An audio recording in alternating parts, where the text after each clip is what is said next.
Hello students, how are you all? Welcome to Baji Sir Maths YouTube channel. ఈ రోజు ఈ వీడియోలో మనము లైన్స్ అండ్ యాంగిల్స్ కి సంబంధించి అంటే రేఖలు మరియు కోణాలు ఈ టాపిక్ ఆల్రెడీ మనకి టెట్ కి సంబంధించి కంప్లీట్ చేసుకున్నాము. డిఎస్సి కి సంబంధించి కూడా ఈ వీడియోలో మనం డిస్కషన్ చేసుకుందాం. అంటే 9th క్లాస్లో ఏదైతే రేఖలు మరియు కోణాలు అనే చాప్టర్ ఉందో అది తప్పకుండా మనము నేర్చుకోవాల్సి ఉంటుంది. ఎందుకంటే డిఎస్సికి లింక్డ్ టాపిక్స్ 9th 10th కూడా మనము నేర్చుకోవాల్సి ఉంటుంది. కాబట్టి ఈ వీడియో అనేది లాస్ట్ వరకు చూడండి. ఫస్ట్ టైం చూసే వాళ్ళు ఒక్కసారి మన వీడియోస్ని అబ్జర్వ్ చేయండి. మీకు నచ్చితే ఖచ్చితంగా సబ్స్క్రైబ్ చేసుకొని ఫాలో అవ్వండి. ఫర్దర్గా ఏ వీడియో కూడా మీరు మిస్ అవ్వకుండా చూసుకోవచ్చు. ఇక్కడ ఒకసారి మనము అబ్జర్వ్ చేసుకుంటే ప్రీవియస్ క్లాస్లో మనం ఏదైతే డిస్కషన్ చేసుకున్నామో ఒక 5 minutesలో మొత్తం మీకు రివిజన్ చేస్తాను చూడండి. ఆ నెక్స్ట్ తర్వాత 9th క్లాస్లో ఉండే ప్రాబ్లమ్స్లో మనము డిస్కషన్ చేసుకుందాము. సదృశ్య కోణాలు అంటే కరస్పాండింగ్ యాంగిల్స్, ఏకాంతర కోణాలు అంటే ఆల్టర్నేటివ్ ఇంటీరియర్ యాంగిల్స్, ఏకబాహ్య కోణాలు అంటే ఆల్టర్నేటివ్ ఎక్స్టీరియర్ యాంగిల్స్, తిర్యక్ రేఖ ఒకవైపు గల అంతర కోణాలు అంటే కో ఇంటీరియర్ యాంగిల్స్, రేఖీయ ద్వంద్వం అంటే లీనియర్ పెయిర్, ఆసన్న కోణాలు అడ్జసెంట్ యాంగిల్స్ అండ్ శీర్షాభిముఖ కోణాలు అంటే vertically opposite angles. Both mediums వాళ్ళు ఉన్నారు కాబట్టి ఎవరికి ఇబ్బంది లేకుండా వీడియోని నీట్గా డిస్కషన్ చేసుకుందాము. వీడియోని లాస్ట్ వరకు చూడండి, మీకు చాలా వరకు యూజ్ అనేది ఉంటుంది. మధ్యలో ఎవరు కూడా స్కిప్ చేయొద్దండి. సో 2 సమాంతర రేఖల్ని మనము తీసుకున్నాము, అంటే 2 ప్యారలల్ లైన్స్ని తీసుకున్నాము. ఒక ట్రాన్స్వర్సల్ లైన్ని ఇలా మనం రాసుకున్న తర్వాత వెంటనే ఇక్కడ ఎన్ని కోణాలు ఫామ్ అయ్యాయమ్మా? 1 2 3 4 5 6 7 8 మొత్తము 8 కోణాలు ఫామ్ అయ్యాయి. ఈ 8 కోణాలకు సంబంధించిన నేమ్స్ని ఒక్కసారి గుర్తు చేస్తున్నాను చూడండమ్మా. సో 1 5 యాంగిల్ 1 యాంగిల్ 5 ఏమవుతాయి మనకి? సదృశ కోణాలు అంటే కరస్పాండింగ్ యాంగిల్స్ అవుతాయి. నెక్స్ట్ 4 6 ఈ రెండు కూడా మనకి కరస్పాండింగ్ యాంగిల్స్ అవుతాయి. 2 6 ఈ రెండు కూడా కరస్పాండింగ్ యాంగిల్స్ అవుతాయి. 3 7 ఈ రెండు కూడా మనకి కరస్పాండింగ్ యాంగిల్స్ అవుతాయి. ఇవన్నీ కూడా ఈక్వల్ అవుతాయి అమ్మా. అంటే యాంగిల్ 1 దగ్గర 60 degrees ఉంటే యాంగిల్ 5 దగ్గర కూడా ఎంత ఉంటుంది? 60 degrees ఉంటుంది. ఎందుకంటే అవి సదృశ కోణాలు కాబట్టి. నెక్స్ట్ చూడండి ఒకసారి, ఇక్కడ 3 5 అనేది ఆల్టర్నేట్ ఇంటీరియర్ యాంగిల్స్ అవుతాయి. ఆల్టర్నేట్ ఇంటీరియర్ యాంగిల్స్ అంటే ఏంటమ్మా? ఏకాంతర కోణాలు. 4 6 ఈ 2 యాంగిల్స్ కూడా ఏమవుతాయి? ఏకాంతర కోణాలు. ఇవి కూడా ఈక్వల్ అవుతాయమ్మా. అంటే యాంగిల్ 4 దగ్గర మనకి ఫర్ ఎగ్జాంపుల్ 80 degrees ఉంటే యాంగిల్ 6 కూడా 80 degrees ఉంటుంది. యాంగిల్ 3 దగ్గర 120 degrees ఉంటే యాంగిల్ 5 దగ్గర కూడా 120 degrees ఉంటుంది. ఈక్వల్గా ఉంటాయి అన్నమాట. నెక్స్ట్ ఆల్టర్నేట్ ఎక్స్టీరియర్ యాంగిల్స్ అంటే ఏకబాహ్య కోణాలు. 2 8 ఈ రెండు కూడా ఏకబాహ్య కోణాలు అవుతాయి. యాంగిల్ 1 యాంగిల్ 7 ఈ రెండు కూడా ఏక బాహ్య కోణాలు అవుతాయి. ఇవి కూడా ఈక్వల్గానే ఉంటాయి. అంటే యాంగిల్ 1 దగ్గర మనకి 45 degrees ఉంటే యాంగిల్ 7 కూడా మనకి 45 degrees ఉంటుంది. యాంగిల్ 2 దగ్గర మనకి 130 degrees ఉంటే యాంగిల్ 8 దగ్గర కూడా మనకి 130 degrees ఉంటుంది. అందుకని దాన్ని బాహ్య కోణాలు బయట ఉంటాయి కాబట్టి ఎక్స్టీరియర్ యాంగిల్స్ అంటాం అనమాట. నెక్స్ట్ తిర్యక్ రేఖ ఒకవైపు గల అంతర కోణాలు అంటున్నాడు. అంటే కో ఇంటీరియర్ అంటే లోపల ఉండాలి. తిర్యక్ రేఖ అంటే ట్రాన్స్వర్సల్ లైన్. ఈ ట్రాన్స్వర్సల్ లైన్కి ఒకే వైపు అంటున్నాడు. అంటే 4 5 ఇవి మాత్రము ఈక్వల్గా ఉండవు. ఏమవుతాయి? Angle 4 plus angle 5 is equal to 180 degrees అవుతుంది. ఫర్ ఎగ్జాంపుల్ యాంగిల్ 4 దగ్గర మనకి 60 degrees ఉంటే యాంగిల్ 5 ఎంత అవుతుంది? అప్పుడు 120 degrees అవుతుంది. ఎందుకని? ఇక్కడ ఎంతైతే నువ్వు యాంగిల్ రాస్తావో అది 180కి ఈక్వల్ అవ్వాలి. అంటే ఒక యాంగిల్ నీకు 60 degrees ఉన్నప్పుడు ఇంకో యాంగిల్ తప్పకుండా ఏమవ్వాలి? 120 degrees అవ్వాలి. అప్పుడే కదా ఈ రెండు యాడ్ చేస్తే మనకి 180 degrees అయ్యేది. అలా అనమాట. నెక్స్ట్ తిర్యక్ రేఖకి ఒకే వైపు గల బాహ్య కోణాలు అంటే co exterior angles. Angle 1 angle 8 ఇవి కూడా అంతేనమ్మా. Angle 1 plus angle 8 is equal to 180 degreesగా మనకి రావాలి. అంతే తప్ప ఈక్వల్ అవ్వకూడదు. ఇందాక చెప్పుకున్నవన్నీ ఈక్వల్ అవుతాయి. ఇప్పుడు చెప్పుకున్న ఈ రెండు కూడా మనకి ఒక యాంగిల్ 60 డిగ్రీస్ ఇచ్చినప్పుడు ఇంకో యాంగిల్ ఎంత అంటే వెంటనే 60 అని చెప్పకూడదు. అది ఏ ప్రాపర్టీ అనేది ఫస్ట్ ఒకసారి మనం చూసుకోవాలి. ఒకవేళ అది తిర్యక్ రేఖ ఒకే వైపు గల అంతర కోణాలు కానివ్వండి, బాహ్య కోణాలు కానివ్వండి, ఈ రెండు ఉన్నప్పుడు మాత్రము 60 అంటే 60 అని చెప్పకూడదు. ఎందుకంటే ఆ రెండు ఈక్వల్గా ఉండవు. ఎలా ఉంటాయి? ఒకటి 60 అయితే ఒకటి 120 అవుతుంది. అంటే ఇచ్చిన యాంగిల్ మీద డిపెండ్ అయి ఉంటుంది. వాడు ఎంతైతే ఇస్తాడో ఇంకా 180కి రావాలి అంటే ఎంత కలిపితే వస్తుంది అనేది ఒక్కసారి యాడ్ చేసుకుంటే మీకు కావాల్సిన ఆన్సర్ మీకు వచ్చేస్తుంది అనమాట. నెక్స్ట్ ఇక్కడ ఒకసారి అబ్జర్వ్ చేసుకుంటే 6, 8 ఈ రెండు ఏమవుతాయి? శీర్షాభిముఖ కోణాలు అంటే vertically opposite angles are equal. అంటే 6 దగ్గర మనకి 30 డిగ్రీస్ ఉంటే 8 దగ్గర కూడా ఎంత ఉంటుందమ్మా? 30 డిగ్రీసే ఉంటుంది. 5 దగ్గర మనకి 45 డిగ్రీస్ ఉంటే 7 దగ్గర కూడా ఎంత ఉంటుందమ్మా? 45 డిగ్రీసే ఉంటుంది. అంటే ఒక తిర్యక్ రేఖ ఒకే వైపు గల అంతర కోణాలు బాహ్య కోణాలు తప్ప మిగతా అవన్నీ కూడా ఈక్వలే అవుతాయి. ఈ రెండు మాత్రమే మనకి యాడ్ చేస్తే 180 రావాలన్నమాట. సో జాగ్రత్తగా గుర్తుపెట్టుకోండి. ఇవన్నీ ఆల్రెడీ బేసిక్ పాయింట్స్ కదా, సో అందుకని మీకు గుర్తుందో లేదో అని చెప్పి మొత్తం ఒకసారి రివిజన్ చేశాను. ఇప్పుడు వీటిని బేస్ చేసుకొని 9th క్లాస్లో ఉండే ప్రాబ్లమ్స్ని డీటెయిల్డ్గా డిస్కషన్ చేసుకుందాం. తప్పకుండా స్కిప్ చేయకుండా చూడండి. ఈ ప్రాబ్లమ్స్ డిఎస్సిలో రావడానికి ఖచ్చితంగా అవకాశం అయితే ఉందన్నమాట. టెట్ లెవెల్ వేరు, డిఎస్సి లెవెల్ వేరు. డిఎస్సిలో కొంచెం హార్డ్గా ఉంటాయి ప్రాబ్లమ్స్.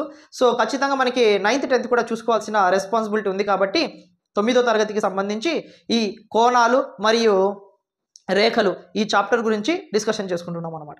9వ తరగతి అకాడమిక్ టెక్స్ట్ బుక్లో ఉన్న ప్రాబ్లమ్స్ మాత్రమే డిస్కషన్ చేసుకుంటున్నాం కదా, వాటిని జాగ్రత్తగా ఒకసారి చూడండి.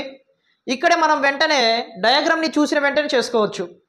పీక్యూ ప్యారలల్ టు ఎస్టీ అంటే ఈ పీక్యూ ఎస్టీకి ఎలా ఉంది? ప్యారలల్గా ఉంది, అంటే సమాంతరంగా ఉంది. Angle PQR is equal to 110 degrees. అంటే పీక్యూఆర్ అంటే ఇక్కడ 110 డిగ్రీస్ ఉంది. ఆర్ఎస్టీ ఈజ్ ఈక్వల్ టు 130. ఆర్ఎస్టీ 130 డిగ్రీస్ అయినా యాంగిల్ క్యూఆర్ఎస్ ఎంత అని అడుగుతున్నాడు. అంటే ఏం కావాలి? క్యూఆర్ఎస్ అంటే మనకి ఈ యాంగిల్ని ఫైండ్ అవుట్ చేయమని చెప్తున్నాడమ్మా. డయాగ్రామ్ క్లియర్గా అర్థమైతే మనకి సరిపోతుంది, వెంటనే మనం చేసుకోవచ్చు. అయితే మాత్రము బిఫోర్ చెప్పుకున్న ప్రాపర్టీస్ అన్నీ కూడా మనకి గుర్తుండాలి. ఈ ప్రాపర్టీస్ అన్నీ కూడా మనకి మనమే ఊహించుకోవాలి, అజ్యూమ్ చేసుకోవాలి. ఊహించుకుంటే మాత్రమే చేయగలం, కానీ అలా కాకుండా మనం ఊహించుకోలేకపోతున్నాము అంటే మాత్రం కొంచెం కష్టం అవుతుంది. కాబట్టి కొన్ని ప్రాబ్లమ్స్ అనేది అకాడమిక్ టెక్స్ట్ బుక్లో ఉన్న ప్రాబ్లమ్స్ ఇప్పుడు నేను కొన్ని డిస్కషన్ చేస్తాను. మరికొన్ని మీరు ప్రాక్టీస్ చేసుకుంటే ఈజీగా ఉంటుంది, ఎవరు ఇబ్బంది పడాల్సిన అవసరం లేదు. ఒకసారి చూడండి. ఈ ఆర్ దగ్గర నేను ఏం చేస్తున్నానంటే ఇంకో లైన్ని డ్రా చేసుకుంటున్నాను. సో ఎస్టీకి సమాంతరంగా డ్రా చేసుకున్నాను. ఇప్పుడు ఒకసారి మీరు ఇక్కడ అబ్జర్వ్ చేసుకుంటే ఇక్కడ 110 డిగ్రీస్ ఉంది. కాబట్టి నాకు ఒక విషయం చెప్పండి అమ్మా, ఇక్కడ ఎంత డిగ్రీస్ ఉంటుంది చెప్పండి? ఇక్కడ 110 అంటే పీక్యూ అనేది ఈ ఫర్ ఎగ్జాంపుల్ నేను ఏ అనుకుంటున్నాను, దీన్ని బి అనుకుంటున్నాను. AB line and PQ line ఈ రెండు ఎలా ఉన్నాయమ్మా? సమాంతరంగా ఉన్నాయి. ఎలా ఉన్నాయి? సమాంతరంగా ఉన్నాయి. సమాంతరంగా ఉన్నప్పుడు ఈ క్యూఆర్ మీకు ఎలా కనిపిస్తుంది? ట్రాన్స్వర్సల్ లాగా కనిపిస్తుంది, అంటే తిర్యక్ రేఖ లాగా కనిపిస్తుంది. ఈ 110 డిగ్రీస్ ఉంది అంటే ఇక్కడ ఈ యాంగిల్ ఖచ్చితంగా ఎంత అయి ఉంటుంది? ఎస్ 70 డిగ్రీస్ అయి ఉంటుంది. 70 డిగ్రీస్ అయి ఉంటుంది. ఎందుకని?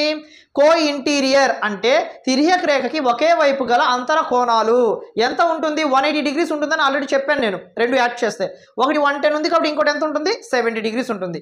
నెక్స్ట్ ఇక్కడ 130 డిగ్రీస్ ఉంది కాబట్టి ఈ యాంగిల్ ఎంత అవ్వడానికి అవకాశం ఉంది? ఆల్రెడీ ఎస్టీ అండ్ ఏబి అనేది ఈ రెండు సమాంతర రేఖలు అని మనం అనుకుంటే, ఈ రెండు సమాంతర రేఖలు అని మనం అనుకుంటే, ఇది ట్రాన్స్వర్సల్ లైన్ అంటే తిర్యక్ రేఖ అని మనం అనుకుంటే, ఇక్కడ 130 డిగ్రీస్ ఉన్నప్పుడు ఖచ్చితంగా ఇక్కడ ఎంత ఉంటుందమ్మా? 50 డిగ్రీస్ ఉంటుంది. ఎస్ మీరు అనుకున్నది రైటే, 50 డిగ్రీస్ ఉంటుంది. ఎందుకని? ఈ రెండు కూడా ఏమవుతాయి మనకి? తిర్యక్ రేఖకి ఒకే వైపు గల అంతర కోణాలు కాబట్టి. ఒక విషయం చెప్పండి, నాకు ఫర్ ఎగ్జాంపుల్ ఒక లైన్ మీద ఒక రేఖ మీద యాంగిల్ ఎంత ఉంటుంది? 180 డిగ్రీస్ ఉంటుంది. ఎంత ఉంటుంది? 180 డిగ్రీస్ ఉంటుంది. అయితే ఏబి అనే ఒక రేఖ మీద ఖచ్చితంగా 180 డిగ్రీస్ ఉండాలి. అయితే ఆ 180 డిగ్రీస్లో ఇక్కడ 70 అని తెలిసింది, ఇక్కడ 50 అని తెలిసింది. ఇంకా మధ్యలో ఉండే యాంగిలే కదా మనకు కావాల్సింది. సో 70 ప్లస్ 50, 70 ప్లస్ 50 ప్లస్ మనకేం కావాలి? QRS. QRS is equal to ఎంతకి ఈక్వల్ చేసుకోవాలి? 180కి ఈక్వల్ చేసుకుంటాం. 70 ప్లస్ 50 ఎంత? 120. So QRS is equal to 180లో నుంచి ఎంత సబ్ట్రాక్షన్ చేసుకోవాలి 120 సబ్ట్రాక్షన్ చేసుకుంటే క్యూఆర్ఎస్ ఈజ్ ఈక్వల్ టు ఎంత వచ్చిందమ్మా 60 డిగ్రీస్ వచ్చేసింది. అంటే ఇది రాయాల్సిన అవసరం కూడా లేదు.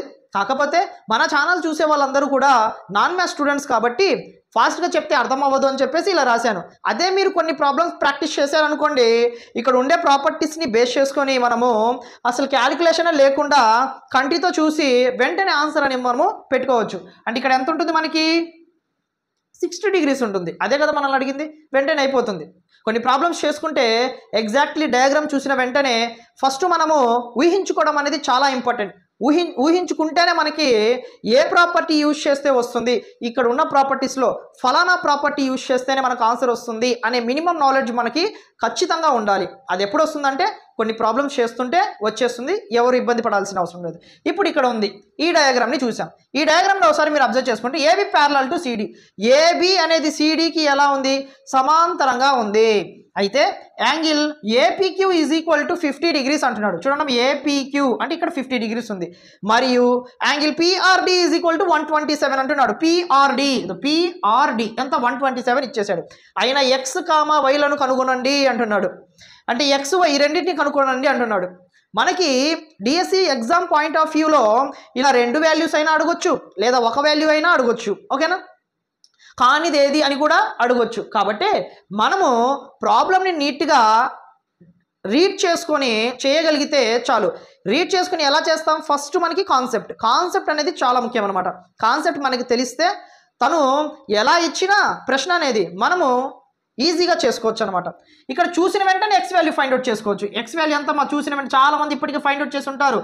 Yes 50 degrees, x is equal to 50 degrees చూసిన వెంటనే చెప్పచ్చు. ఎందుకంటే ఈ రెండు సమాంతర రేఖలు. ఇక్కడ పీక్యూ అనేది ఎలా ఉంది, మీకు తిరియక్ రేఖ లాగా ఉంది, అంటే ట్రాన్స్వర్సల్ లాగా ఉంది. సో ఈ రెండు ఎలా ఉన్నాయి, ఆల్టర్నేట్ ఇంటీరియర్ యాంగిల్స్ లాగా ఉన్నాయి. ఆల్టర్నేట్ ఇంటీరియర్ యాంగిల్స్ అంటే ఏకాంతర కోణాలు. ఏకాంతర కోణాలు ఎలా ఉంటాయి, సమానంగా ఉంటాయి. ఎలా ఉంటాయి, సమానంగా. కాబట్టి ఎక్స్ వాల్యూ ఎంత వచ్చింది మనకి 50 డిగ్రీస్ వచ్చింది అనమాట. నెక్స్ట్ ఇక్కడ వై వాల్యూ కావాలి. ఇప్పుడు ఈ వై వాల్యూ ఎలా ఉంది చూడండి అమ్మా. ఇప్పుడు ఈ రెండు సమాంతరం కదా. ఇప్పుడు పిఆర్ అనేది తిరియక్ రేఖ అనుకుంటే, ఇప్పుడు 127 మరియు 50 + y ఇదంతా కూడా ఎలా ఉంది, ఏకాంతర కోణం లాగా ఉంది. ఈ రెండు ఎలా ఉన్నాయి, ఏకాంతర కోణం లాగా ఉన్నాయి. ఈ రెండు ఎలా అవుతాయి, ఈక్వల్ అవుతాయి. కాబట్టి 50 + y is equal to 127. y is equal to 127 minus 50 + 50 అడిపోయింది కాబట్టి. So y is equal to 127లో నుంచి మనకి ఎంత సబ్ట్రాక్షన్ అవుతుంది, 50 అనేది సబ్ట్రాక్షన్ అయిపోతుంది. అప్పుడు మనకి ఎంత వస్తుంది, 77 డిగ్రీస్ వస్తుంది. y వాల్యూ కూడా వచ్చేసింది. చూసారు, ఏమన్నా ఉంది ఇక్కడ, జస్ట్ 2-3 స్టెప్స్లో మనకు అయిపోయింది. ఎలా అయిపోయింది, కాన్సెప్ట్ తెలిస్తే అయిపోతుంది. కాన్సెప్ట్ తెలుసుకోవాలి, ఏమని చెప్పాను ఊహించుకోవాలి. ఊహించుకుంటే మనకి ప్రాపర్టీస్ తెలిస్తే ఎలాంటి ప్రాబ్లం ఇచ్చినా మనము ఈజీగా చేసుకోవచ్చు. నెక్స్ట్ ప్రాబ్లం ఒకసారి మనం అబ్జర్వ్ చేసుకుంటే ఏబి ప్యారలల్ టు సిడి అంటున్నాడు. అంటే ఈ రెండు కూడా సమాంతరంగా ఉన్నాయి. EF perpendicular to CD. EF అనేది ఎలా ఉందమ్మా, సిడికి పర్పెండిక్యులర్గా ఉంది. కాబట్టి ఏమొస్తుంది, 90 డిగ్రీస్ అనేది ఫామ్ అవుతుంది. Angle GED is equal to 126 degrees అంటున్నాడమ్మా. జిఈడి అంటే ఏంటి, ఇది ఈ జిఈడి మొత్తం 126 డిగ్రీస్ అని తనే చెప్పేశాడు. అయినా యాంగిల్ ఏజీఈ అంటున్నాడు. ఏజీఈ అంటే యాంగిల్ ఎక్కడ ఫామ్ అవుతుంది, ఇక్కడ ఫామ్ అవుతుంది. దీన్ని ఎక్స్ అనుకుంటున్నానమ్మా. నెక్స్ట్ ఫస్ట్ యాంగిల్ని ఎక్స్ అనుకుంటున్నాను. యాంగిల్ జీఈఎఫ్ అంటున్నాడు. జీఈఎఫ్ దీన్ని నేను వై అనుకుంటున్నానమ్మా. ఎఫ్జిఈ అంటున్నాడు. ఎఫ్జిఈ అంటే ఈ యాంగిల్. దీన్ని ఏమనుకుంటున్నానంటే జెడ్ అనుకుంటున్నాను. ఇప్పుడు మనకు కావాల్సిన 3 యాంగిల్స్ని ప్రాబ్లమ్ డయాగ్రామ్ బాగా అబ్జర్వ్ చేసి వెంటనే ఇక్కడే ఫైండ్ అవుట్ చేసుకోవచ్చు. చూడండి ఒకసారి, మనకి ఏమని తెలుసు, జీఈడి అనేది ఇక్కడ నుంచి ఇంతవరకు ఎంత తెలుసమ్మా, మనకి 126 డిగ్రీస్ తెలుసు. ఈ 126 డిగ్రీస్లో ఇక్కడ ఎంత ఉంది, మనకి ఆల్రెడీ 90 డిగ్రీస్ ఉంది. అంటే 126 డిగ్రీస్లో 90 డిగ్రీస్ని మనం సబ్ట్రాక్షన్ చేసుకుంటే ఏమొస్తుంది, వై వాల్యూ వస్తుంది. సో 6 వస్తుంది. 12 నుంచి మనకి 9 పోతే ఎంత వస్తుందమ్మా, 3 వస్తుంది. అంటే వై వాల్యూ ఎంత ఉంది మనకి, y is equal to 36 degrees వచ్చేసింది వై వాల్యూ. అంటే జీఈడి అంటే ఇదంతా కలిపితే 126. ఈ 126లోంచి ఈ 90ని తీసేసా, ఇంకా మిగిలింది ఇదే కదా, వై వాల్యూ వచ్చేసింది. నెక్స్ట్ చూడమ్మా, ఇక్కడ ఒకసారి మేము అబ్జర్వ్ చేసుకుంటే ఈ ఎక్స్ వాల్యూ ఈ రెండు ట్రాన్స్వర్స్, ఈ రెండు ప్యారలల్ కదా, సమాంతర రేఖలు కదా. జీఈ అనేది తిర్యక్ రేఖ అనుకోండి, ట్రాన్స్వర్సల్ లైన్ అని చెప్పేసి. సో x1 అండ్ ఈ 2 యాంగిల్స్, ఈ రెండు ఎలా ఉన్నాయమ్మా, ఆల్టర్నేట్ ఇంటీరియర్ లాగా ఉంది, అంటే ఏకాంతర కోణాల లాగా ఉంది. కాబట్టి x ఈజ్ ఈక్వల్ టు ఈ యాంగిల్ మొత్తం ఎంత, జీఈడి అంటే ఎంత, 126 డిగ్రీస్. అంటే x వాల్యూ 126 డిగ్రీస్ వచ్చేసింది. ఇంకా మిగిలింది ఏంది, జెడ్. ఒక విషయం చెప్పండి, ఇక్కడ మనకి లీనియర్ పెయిర్ అంటే రేఖీయ ద్వయం. ఇక్కడ ఎలా ఉంది, ఇది రేఖీయ ద్వయంలో లేదు, అంటే ఇది స్ట్రైట్ లైన్ అనుకుంటే ఇది ఎలా ఉంది, మనకి రేఖీయ ద్వయం లీనియర్ పెయిర్ లాగా ఉంది. లీనియర్ పెయిర్ అంటే రెండు యాంగిల్స్ని యాడ్ చేస్తే ఎంత రావాలి, 180 డిగ్రీస్ రావాలి. దాంట్లో ఒక యాంగిల్ వచ్చేసి x 126 డిగ్రీస్, ఇంకో యాంగిల్ ఏమొచ్చింది, జెడ్. అంటే 180లో మనకి 126 సబ్ట్రాక్షన్ చేసుకుంటే జెడ్ ఈజ్ ఈక్వల్ టు ఇంకా ఎంత వస్తుంది, మనకి 54 వస్తుంది. అంటే జెడ్ కూడా మనకి వచ్చేసింది. అదే కదా మనల్ని ఫైండ్ అవుట్ చేయమని చెప్పింది. ఏమన్నా ఉందో చూడండి ఒకసారి, డయాగ్రామ్ని చూసే రాసేసాం మనము. అంటే మెయిన్ ముఖ్యమైనది కాన్సెప్ట్ వస్తేనే మనం చేయగలము. ఇలాంటి ప్రాబ్లమ్స్ ఎన్ని ఇచ్చినా నో ప్రాబ్లం. అసలు ఖచ్చితంగా డిఎస్సిలో లైన్స్ అండ్ యాంగిల్స్కి సంబంధించి, అంటే రేఖలు కోణాలకి సంబంధించి ఖచ్చితంగా బిట్ ఉంటుంది. బిట్ లేకుండా ఏముండదు. అంటే టెట్ లెవెల్లో ఎలా అయితే అడిగాడో 8th లోపు, డిఎస్సిలో ఖచ్చితంగా ఆ 9th 10thకి లింక్డ్ కూడా ఉంటుంది. కాబట్టి ఖచ్చితంగా అవి కూడా మనం నేర్చుకోవాలి కదా. ఖచ్చితంగా కొంచెం హార్డ్గానే ఉండేటట్లే ఇస్తాడు. ఎంత హార్డ్గా ఉన్నా ఎలా అడిగినా కూడా మనకి కాన్సెప్ట్ వస్తే ఈజీగా చేసుకోవచ్చు, ఇబ్బంది ఏం లేదు. సో మనం అనుకోవాలి, చేసుకోవాలి, అంతే, ఈజీగా చేసుకోవచ్చు అనమాట. నెక్స్ట్ ప్రాబ్లం ఒకసారి అబ్జర్వ్ చేయండి అమ్మా. AB parallel to CD, CD parallel to EF మరియు y/z ఈజ్ ఈక్వల్ టు 3:7 అయినా ఎక్స్ విలువ ఎంత అని అంటున్నాడు. అంటే ఎక్స్ ఎన్ని డిగ్రీస్ ఉంటుంది అని చెప్పేసి అడుగుతున్నాడు. డయాగ్రామ్ని జాగ్రత్తగా అబ్జర్వ్ చేయండి. ఫర్ ఎగ్జాంపుల్ ఇక్కడ మనకి సమాంతర రేఖలు ఎన్ని ఉన్నాయి, 3 ఉన్నాయి. ఇది వచ్చేసి తిర్యక్ రేఖ అవుతుంది, ట్రాన్స్వర్సల్ లైన్. ఇక్కడ మనం ఎలా ఊహించుకోవాలంటే ఒకసారి అబ్జర్వ్ చేయండి అమ్మా. ఈ y అనేది లేదనుకోండి, కొంచెం సేపు ఈ y అనేది లేదనుకోండి. y అనేది లేకపోతే ఈ x ఈ z మీకు ఎలా కనిపిస్తున్నాయి చూడండి. XZ కనిపిస్తుందా, XZ ఎలా కనిపిస్తుంది, ఈ రెండు సమాంతరము, ఇది వచ్చేసి తిర్యక్ రేఖ. అలాంటప్పుడు ఈ రెండు ఎలా ఉన్నాయి, ఆల్టర్నేట్ ఇంటీరియర్ లాగా ఉన్నాయి. అంటే ఆల్టర్నేట్ ఇంటీరియర్ అంటే ఏకాంతర కోణాల లాగా ఉన్నాయి. ఏకాంతర కోణాలు ఎలా ఉంటాయి, సమాంతరంగా ఉంటాయి. ఎలా ఉంటాయో సమాంతరంగా ఉంటాయి, అంటే సమానంగా ఉంటాయి. So x is equal to Z అని రాసుకోవచ్చు కదా. ఈ రెండు ఈక్వల్గా ఉంటాయి. x ఈజ్ ఈక్వల్ జెడ్ అంటే జెడ్ విలువ ఎంతైతే వస్తుందో ఎక్స్ కూడా అంతే ఉంటుంది అని దాని అర్థం అనమాట. అందుకని ఈ కండిషన్ రాసుకుంది. జెడ్ ఎంత అయితే వస్తుందో ఎక్స్ కూడా అంతే ఉంటుంది. ఎందుకని, ఏకాంతర కోణాలు సమానం కాబట్టి. ఇప్పుడు ఉన్న రేషియోని ఒకసారి అబ్జర్వ్ చేయండి. ఇక్కడ ఎక్స్ ఉంది కదా, ఈ ఎక్స్ ప్లస్లో నేను ఒకవేళ జెడ్ రాసుకుంటున్నానమ్మా. ఎందుకంటే ఈ రెండు సమానమే కాబట్టి. సో ఎక్స్ ప్లస్లో నేను జెడ్ రాసుకుంటున్నా. ఎందుకని, వై జెడ్లో మాత్రం ఇచ్చాడు కాబట్టి. ఈ రెండు ఎలా ఉన్నాయి చెప్పండి అమ్మా. ఈ రెండు ఎలా ఉన్నాయి, తిర్యక్ రేఖ ఒకే వైపు గల అంతర కోణాలు. అంటే x+y ఈజ్ ఈక్వల్ టు ఎలా రాసుకోవచ్చు మనం, 180 డిగ్రీస్ రాసుకోవచ్చా, రాసుకోకూడదా? ఎందుకని, ఒకే వైపు ఉన్నాయి కాబట్టి తిర్యక్ కోణాలు లాగా ఉన్నాయి. సో x ప్లస్లో ఏం రాసుకోవచ్చు, z+y is equal to 180 degrees అనమాట. ఒకసారి ఇక్కడ అబ్జర్వ్ చేయండి. y అంటే ఎంత, 3a. y అంటే ఎంతమ్మా, 3a ప్లస్ z అంటే ఎంత, 7a. అంటే ఒక వేరియబుల్ అనేది మనం తీసుకోవాలి. 180 మొత్తం యాడ్ చేస్తే 10a. So a is equal to 180/10. 10 1s 10 18s. a is equal to ఎంత వచ్చిందమ్మా, 18 వచ్చింది. అంటే a వాల్యూ 18 వచ్చింది.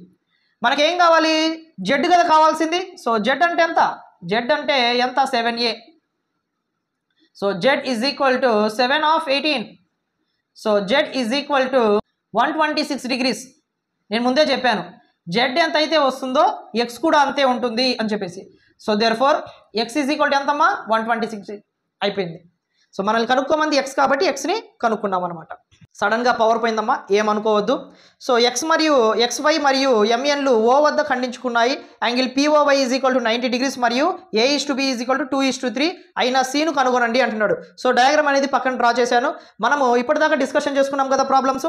సో వాటన్నిటిని యూజ్ చేసుకొని ఒకసారి ఈ ప్రాబ్లమ్ని మీరు సాల్వ్ చేసి C ఎంత డిగ్రీస్ వచ్చింది అనేది కమెంట్ సెక్షన్లో తప్పకుండా కమెంట్ చేయండి. అప్పుడు మీకు కాన్సెప్ట్ అనేది ఎంతవరకు అర్థమైంది అనేది మీకే ఒకసారి అర్థమవుతుంది అనమాట. వీడియో లాస్ట్ వరకు చూశారు కదా, తప్పకుండా సబ్స్క్రైబ్ చేసుకోండి. ఫర్దర్గా డిఎస్సికి సంబంధించి ఏ వీడియో అయినా కూడా మన ఛానల్ అందుబాటులోకి వస్తుంది. ఎవరు కూడా మిస్ అవ్వద్దు. ఖచ్చితంగా లైక్ చేయండి. నాన్ మ్యాథ్స్ స్టూడెంట్స్ ఇంకా చాలామంది ఉంటారు, వాళ్ళందరికీ రీచ్ అవుతుంది కాబట్టి థ్యాంక్ యూ సో మచ్.